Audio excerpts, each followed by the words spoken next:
You get your cereal? Yeah. Hi, I'm Peter J. Ray. Welcome. Today's topic is Resalest Remarkable Books 45.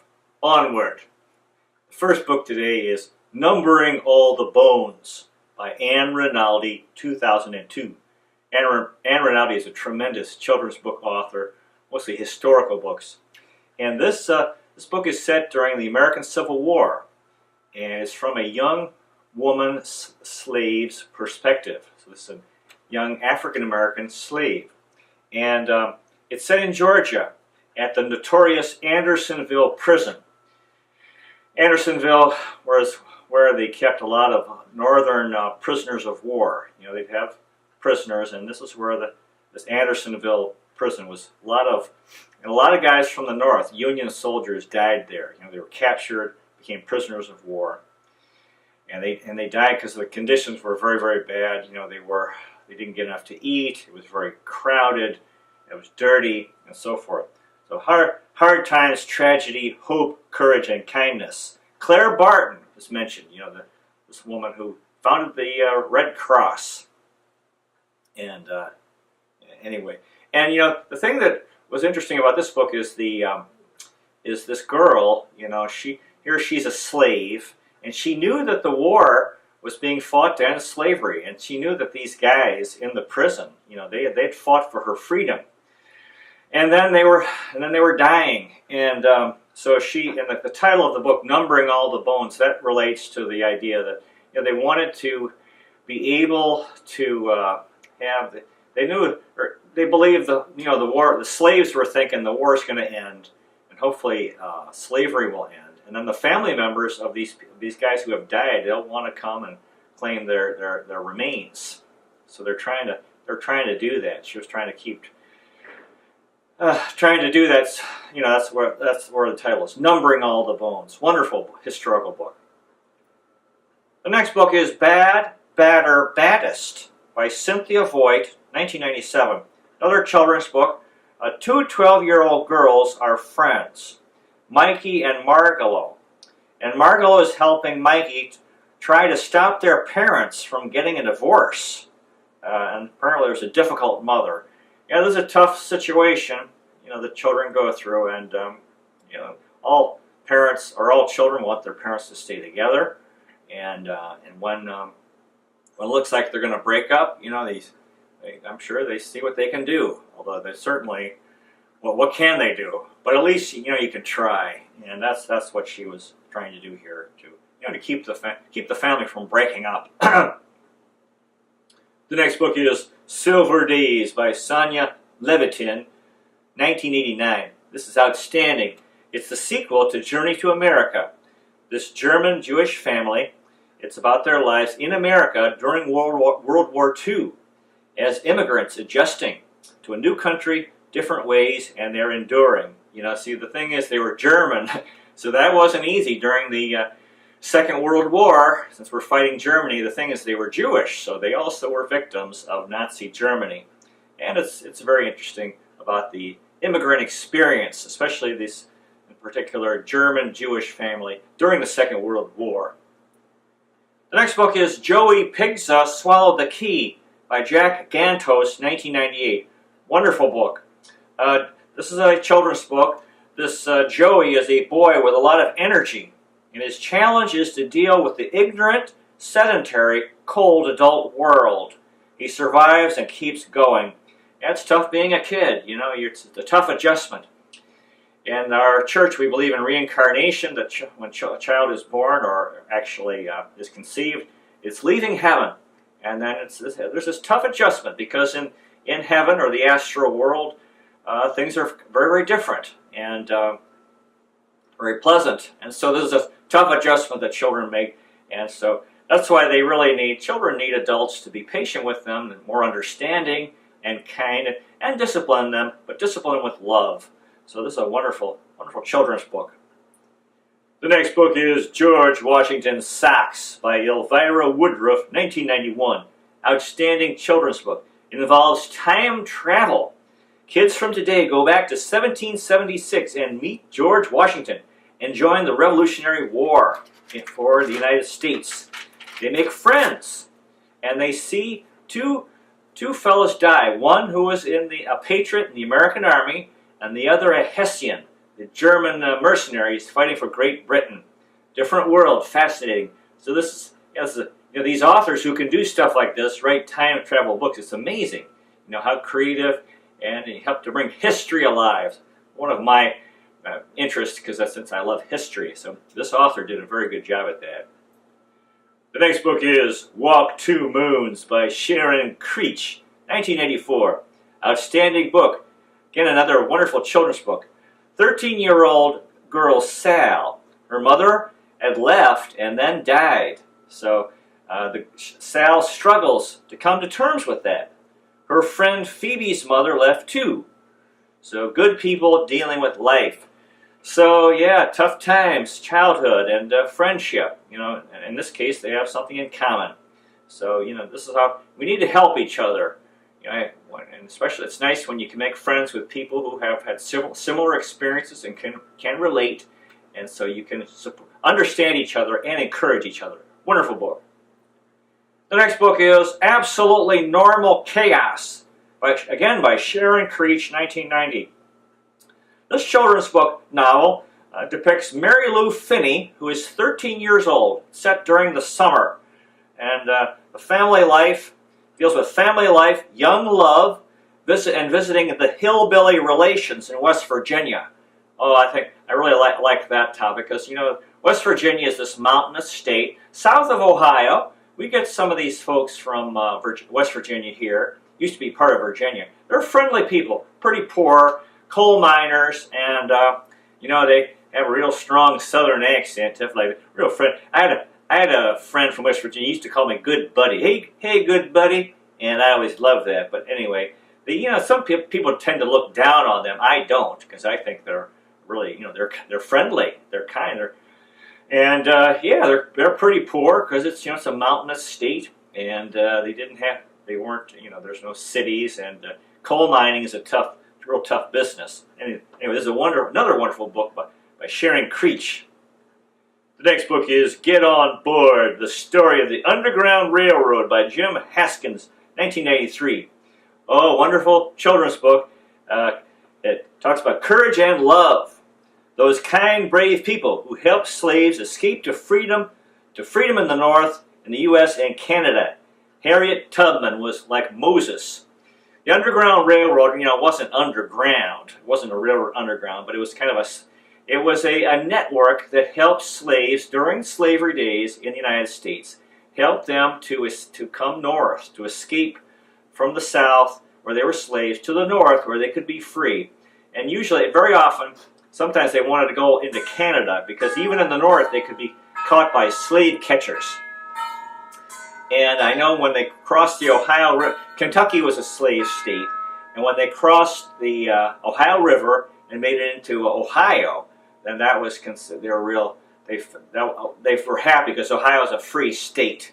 So wonderful people, and this Harriet Tubman, who I believe is going to be put on the $20 bill, she had been a slave, and then she made it. She herself escaped and came north, and then she showed how heroic she was. But she went back south many times and risked losing her own freedom to help other slaves to become free. It's a wonderful story. This really shows courage. We have to be courage. We have to have courage, and people who cared, who helped these people. A lot of white people who wanted to help them. The next book is The Young Indiana Jones Chronicles: Field of Death by Les Martin, 1992. Again, the Indiana Jones movies you've seen with Harrison Ford, and this is when he's a young man. Very interesting. In this case, he ended up becoming a soldier for Belgium in the First World War and fought at the Battle of Verdun, which was a very terrible battle. Awful lot of, several hundred thousand guys died. And the generals gave the orders, but the common soldiers do the dying. Indy fought at the Battle of Verdun. Very, very interesting. Wonderful book. The next book is Titanic Crossing by Barbara Williams, 1995. Well, this is another Wonderful children's book, historical, and it's about the fateful 1912 voyage of the Titanic. This ship it was the maiden voyage, the first voyage. Of course, you've seen the movie, which became very famous with Leonardo DiCaprio. They called it unsinkable. They said, oh, even God could not sink that ship. Well, the thing is, it not only sank, but it sank on its first trip ever. Just imagine. A lot of people died, and this is a story written from it's a historical novel written from the perspective of a boy, and his father had already died, and then his mother and uncle perished in the icy Atlantic Ocean, so they also died in this tragedy, and so it's good history, and the author imagines what it would have been like to be there, and did a real good job writing this fine historical novel. The next book is Freedom Train, the story of Harriet Tubman by Dorothy Sterling, 1954. And this is a wonderful book, wonderful history book. Harriet was a slave in the South. She escaped north to freedom. She came back to the South many times to bring slaves north through the Underground Railroad. A brave, kind woman. American hero. Yeah, she definitely should be remembered. She's a wonderful hero in American history who had courage and kindness and cared and lived a life for others. God bless Harriet Tubman, a woman who served her country well. The next book is Captain Underpants and the Preposterous Plight of the Purple Potty People, the 8th epic novel by Dav Pilkey, 2006. So, more Captain Underpants, this very, very funny character, and very, very, very funny, very, very readable, very entertaining. And yeah, these books, you can read them very quick, and it has the flip-o-rama pages where you hold on to a page and move it back and forth, and you can see action. And these, this guy Dav Pilkey, wow, and he's gone on to write a couple other series, and he's still writing these. It's amazing. I just can't just admire him, what he's done to help make reading interesting and enjoyable for children, help kids get into reading books. So these books are extremely funny and entertaining, wonderful. The next book is Johnny Tremain by Esther Forbes, 1943. Outstanding children's book. It's set in Boston in 1774 and 1775. The American Revolution. Where the American Revolution started, actually in Boston. So, Johnny Tremain is this boy. He meets some of these famous men from the American history and the American Revolution, like John Hancock, who wrote his signature so large on the Declaration of Independence. John Adams, who we've talked about, and he's the second president and really was the leader of promoting independence. Sam Adams, who was very much involved in starting the Boston Rebellion. And then Johnny Tremain, a young silversmith apprentice. So English, it's a historical book about English Americans fighting for the rights of man. This won the Newbery Award. My friend Brent Lessine, he said he read this growing up, and a good history, wonderful book. The next book is The Library Card by Jerry Spinelli, 1997. This book has 4 stories, and they're tremendous. It's a children's book. Deals with disturbed children getting help from books. Beautiful, inspiring. And I can testify to that. And I think books, that's why I'm making these videos, because I think books can help people. It really can help people stay out of trouble, help especially young people who might be getting into trouble. It's very empowering, very interesting. Helps us to become smarter. In school, one of the things, the issues children have is reading comprehension. And very often the textbooks that they're reading, they are too hard because their reading comprehension hasn't developed because they're not readers. But if they love reading books, one of the side benefits is they'll have a much easier time. Their reading comprehension will get better. And then when they're reading textbooks, they'll be able to read them and understand, because it's terrible. Kids they're studying and then they can't understand the textbook. So anyway, and if you find, so I strongly believe that books are very helpful, can help any age, especially young people, you get lost, get out of yourself and get away from your life and whatever problems you have, and really have experiences without getting into trouble. So I think this is a great thing book that he wrote, promoting books. The next book is Up Close and in Your Face with the Greats, Near Greats, and Ingrates of Sports by Roy Firestone with Scott Ostler, 1993. This is a wonderful book. This guy is a TV sports guy, and very funny. Actually, it's a very spiritual book. And he talks about the different people he interviewed in and out of sports, like former President Richard Nixon, Mike Tyson, the boxer, Muhammad Ali, also another boxer, Howard Cosell, this amazing TV sports guy as well, Charles Barkley from the NBA, Magic Johnson, also from the NBA, Arthur Ashe, the tremendous tennis player, Wilt Chamberlain from the NBA, At Iba Pa, to use the Filipino expression. Good guy, Roy Firestone. Wonderful book.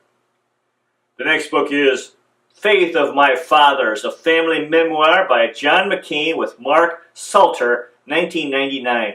Oh, wow, what an amazing book. Of course, John McCain, he's still in the U.S. Senate. I think he's pretty sick. He might be nearing the end of his life. He had a brain tumor. He was nominated for president in 2008 by the Republican Party, and he lost in the general election against Barack Obama. Anyway, this book talks about his grandfather and father, who were both four-star admirals in the U.S. Navy. So that's really that's a real legacy that he had to live up to. And since he came from a military family, he moved around a lot. So he has children whose parents are in the military. The fathers or mothers are moving around. So John was always moving growing up. Had to keep making new friends. And he was a pilot in the Vietnam War. His plane was shot down on a bombing mission over Hanoi. He spent 5.5 years as a prisoner of war in Hanoi, 2 years in solitary confinement. And wow, I know when his plane, he ejected from his plane and had a parachute and landed, but he broke both his arms and I believe a leg. And then these Vietnamese, it was the war, they were all really mad at guys like him, so then he got beat up by these people, and he was brought to this prisoner of war camp and really mistreated, and he was tortured. Yeah, and actually the thing is, they wanted him to write and talk over the radio and admit that he was a war criminal and that the United States was an evil country and say all this anti-American stuff. And he was tortured so much that he was broken, and he agreed to do it. And he made this confession. He spoke it over the radio, and he condemned his country. And he was so ashamed of himself. He tried to commit suicide after that because he felt so ashamed. And then later, he met his father. Was reunited with his father and his family after the war, and he talked to his father about it. He said, I'm so sorry about that. And his father was moved. His father said, "Oh, John, you don't have to apologize." It was very sad during the war. Actually, his father was the commander. I think it was commander of American forces in the Pacific. And every Christmas, he used to walk as far north as he could in South Vietnam because he knew his son was a prisoner in Hanoi. And anyway, McCain actually, he was a real fighter, and they organized for propaganda purposes. The Vietnamese organized like a Thanksgiving or a Christmas get together, or something like that. And they told the guys, they were told, "Oh, you can't talk to each other."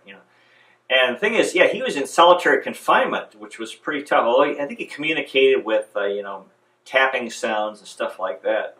But then when they had this get together, McCain started talking to everybody, and because he was sort of defiant, real strong spirit. And I voted for him in 2008 because I thought anybody who's been through what he'd been through, is going to want to do the right thing. That has to make you a better person. what are you going to be afraid of after going through? Nothing, there's nothing can be as bad as what you've already been through. He was down to like 90 pounds in prison, lost so much weight, and really went through a nightmare. And the sad thing is, when he came home, his wife, actually, he was married, had kids. His wife had been in a severe car accident while he was gone. She was in the hospital for a year, and their poor children, I think, had to be cared for by other people. And the thing is, when he came home, he finally, he and his wife didn't get along. They broke up. It was very sad because I guess they'd both been so severely wounded. But anyway, he's a good guy, really inspiring story. God bless John McCain, a man who served his country well. The next book is John McCain, An American Odyssey by Robert Timberg, 1999. Of course, there's more about his life. What a life. The Naval Academy. He was not a good, he graduated near the bottom of his class in college in the academy. Navy pilot, POW in Hanoi, in the U.S. Congress for a long time. Tried to make it, didn't make it to the White House, but really dedicated to his country. What a patriot, John McCain. Wonderful human being, very brave, good guy. The next book is Storm of Glory, the story of Saint Therese of Lisieux by John Beevers, 1949. Wow, this is an outstanding, amazing book. It's the life of a great French saint who died in 1897 at the age of 24. She loved God, loved people, served, suffered from disease, and died young. Even though she was sick, she worked hard, loved God, and achieved victory. In SRF, one of the monks, Brother Achalananda, said he thought that our former president, Sri Dayamata, was St. Therese of Lisieux in a past life. Yeah,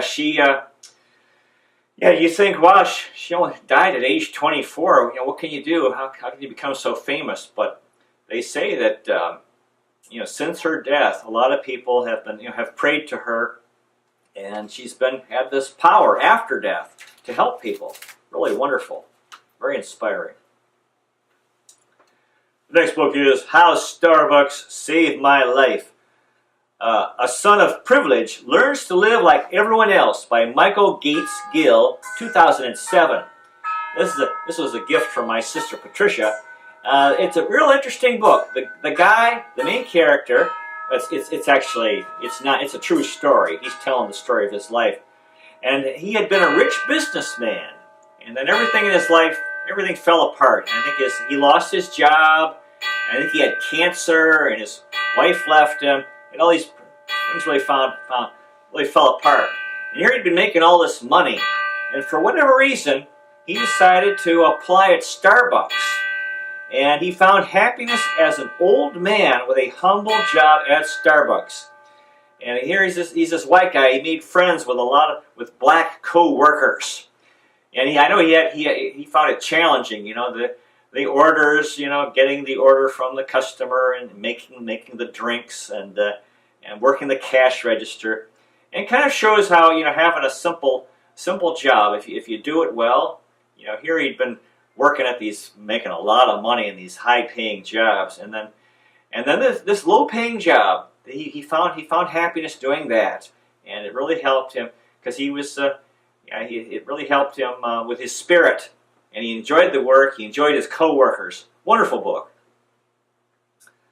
The next book is A Solitary Blue by Cynthia Voigt, 1983. This is a children's book, won the Newbery Award, and in the story, Jeff Green, his mother, leaves when he is young. So he didn't have his mother. And later she toys with his heart. So he has a mother who's really disturbed. Jeff has a tough childhood, but he emerges triumphant with his stoic dad. So childhood, you never know what. You grow up, you have your parents, they have their own problems, and sometimes they're not doing very well. But the thing is, it's what we do. It's not what other people do, it's what we do. And this character, he's able to do okay, do well. He does have a good father, so that helps. And so this is the thing. No matter, we can triumph in life. We can be victorious, regardless of failure, regardless of what we go through. Very inspiring book. The next book is A Red Bird Christmas by Fannie Flagg, 2004. My father gave me this book. Somehow Someone recommended it to him, and he passed it on to me. This character, it's a novel. She's Fanny Flagg is a popular author today. You see her books around. The main character, Oswald Campbell, is an old guy in Chicago with lung cancer. I think he's kind of lonely. He moves to Lost River, Alabama, and finds happiness in a small town with friendly people, a girl, and a cardinal. Yeah, a cardinal, beautiful birds. Yeah, my father was a big bird lover, and they're